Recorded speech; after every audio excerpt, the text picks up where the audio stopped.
Hello बच्चों, good evening. कैसे हैं आप लोग? आई एम वेरी श्योर आप सब बेहतरीन होंगे।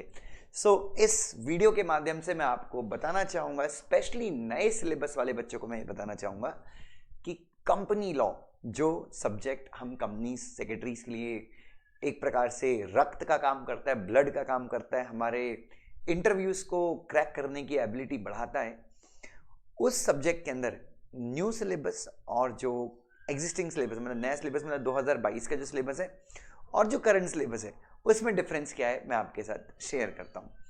अब जैसे आपने अभी वाला कंपनीज एक्ट जो अभी हम एग्जिस्टिंग बच्चे जिस कंपनीज एक्ट को पढ़ते हैं उस कंपनीज एक्ट के अंदर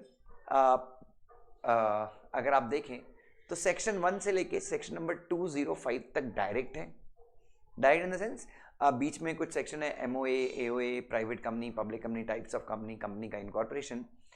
ये सारे सेक्शंस को जो है इन्होंने क्या किया है, एसबीसी में डाल दिया है। ठीक है, अब कंपनी लॉ के अभी का जो कंपनी लॉ है उसमें क्या किया इन्होंने, एमओए वगैरह का इंट्रोडक्शन इस करंट कंपनीज एक्ट में दिया है। कुछ थोड़ा सा गड़बड़ हो रहा है, मैं जो बोल रहा हूँ थोड़ा कंफ्यूजिंग लग रहा होगा, राइट। सो जो नया कंपनीज एक्ट है उसमें भी आप मान लीजिए सेक्शन नंबर 1 से लेके 205 तक आप पढ़ेंगे जैसा आप एग्जिस्टिंग सिलेबस के अंदर पढ़ रहे थे। 206 से लेके सेक्शन नंबर 206 से लेके सेक्शन नंबर 229 तक जो बेसिकली इंस्पेक्शन, इंक्वायरी और इन्वेस्टिगेशन के सेक्शंस थे वो करंट सिलेबस में नहीं थे। करंट सिलेबस में नहीं थे मतलब जो अभी 2017 का सिलेबस हम पढ़ रहे हैं उसमें ये 206 से लेके 229 तक का जो सेक्शन है वो नहीं था। न्यू सिलेबस जो आ रहा है 2022 का जो सिलेबस जो आ चुका है रादर, उसके अंदर 206 से लेके 229 तक के सेक्शंस को ऐड किया गया है। ठीक है, उसके बाद जो करंट सिलेबस में थोड़ा सा पार्ट जो था, थोड़ा सा बहुत सारे स्टूडेंट्स ऐसा कहते थे कि सर वो पार्ट क्यों है, वो हमको पढ़ने का मन ही नहीं करता। कौन सा पार्ट था? प्रैक्टिसिंग कंपनी सेक्रेटरी का वो जो रेगुलेशंस हैं, प्रोफेशनल मिसकंडक्ट वाले सीएस रेगुलेशंस, उसको हटा दिया गया है। मेगा फर्म करके एक चैप्टर था वो हटा दिया गया है। सेक्रेटरियल स्टैंडर्ड हटा दिया गया है। ठीक है, फिर ऑपरेशनल मिसमैनेजमेंट करके 1-2 पेज का एक छोटा सा चैप्टर था वो नहीं है, हालांकि उसको मैंने नोट्स में रखा हुआ है। ठीक है, तो ये सारी चीज़ों को हटा दिया गया है। देन ई गवर्नेंस जो अपन पढ़ते थे 2017 के सिलेबस में, जो अपन ई गवर्नेंस पढ़ते थे उसको उन्होंने चैप्टर 1 में ऐड कर दिया है। इस प्रकार से इन्होंने कंपनीज एक्ट का 2000 जो नया सिलेबस है उसमें डाला है। मेरे हिसाब से अगर आप मुझे पूछें एज अ टीचर तो मैं आपको बता दूं मुझे ज़्यादा खुशी हो रही है नया सिलेबस देखकर। रीज़न ये है क्योंकि ये जो चैप्टर थे कंपनी सेक्रेटरी के जो रेगुलेशन थे, प्रोफेशनल मिसकंडक्ट वगैरह, ये एक्चुअली में एक प्रकार से आईसीएसआई ने ओवरव्यू दिया था, उतना एक्सपर्ट नॉलेज नहीं मिलता था, बट स्टिल क्वेश्चंस पूछते थे वो काफ़ी ट्रिकी टाइप के पूछते थे, इजी भी पूछते थे बट कई बार ट्रिकी भी पूछते थे।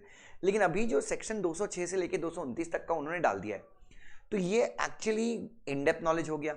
अब यहाँ पे बच्चे यहाँ पे सेक्शन भी पढ़ेंगे, रूल्स भी पढ़ेंगे, जो भी स्टैंडर्ड्स हैं जो भी उसके ऊपर एप्लीकेबल है, तो सेक्शन और रूल्स उस मतलब वो पूरे इन डेप्थ पढ़ेंगे। तो उसमें आईसीएसआई कहीं से भी क्वेश्चन पूछ ले, कोई मतलब कोई टेंशन नहीं है। उसके बाद वो एक चैप्टर था ग्लोबल डेवलपमेंट्स करंट सिलेबस में 2017 के सिलेबस में, उसमें वो यूएस का कंपनी लॉ क्या बोलता है, यूके का क्या बोलता है, जापान का क्या बोलता है, सिंगापुर का क्या बोलता है।